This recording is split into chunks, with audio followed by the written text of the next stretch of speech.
और इससे शिक्षा क्या मिलती है कि किसी के बहकावे में नहीं आना चाहिए। तो लौंडी ठीक ही थी, उसको पता था कौवे की रोटी अगर मुंह से नीचे गिरेगी तो मैं खा लूंगी। तो उसको क्या हुआ, मजा आया, क्या रोटी मिल गई। तो अपन क्या इस चित्र के माध्यम से देखेंगे कैसे मतलब कौवा उड़ता आया, किस पेड़ पर बैठा और कैसे रोटी नीचे गिरी और वो लेके चली गई। ठीक है, देखो ये काला काला कौवा है, इसके मुंह में रोटी है, ये देखो नीचे लोमड़ी खड़ी है।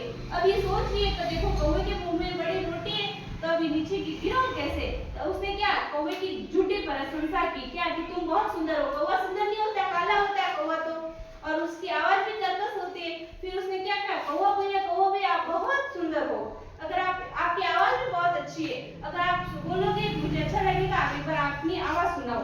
उसने आवाज सुनी, वैसे रोटी नीचे गिर गई। हाँ ये देखो, इसने ये जैसे बोलने लगा ये रोटी नीचे गिरी, ये लोमड़ी लेके भाग गई। भागी नहीं भागी, अब रोटी किसको मिली, लोमड़ी को। किसको मिली, लोमड़ी को।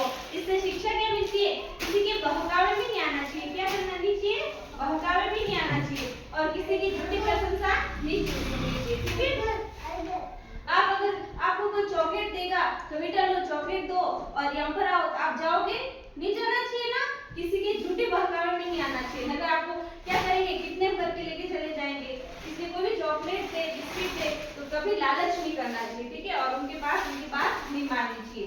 पहले मम्मी को बोलना चाहिए, मम्मी वो बोल रहे हमें कि हमें चॉकलेट दे रहे, पर कोई अनजान लोगों से क्या करना चाहिए, चॉकलेट नहीं लेनी चाहिए। नहीं लोगे ना और किसी के पास नहीं जाओगे तो बेटा कौवा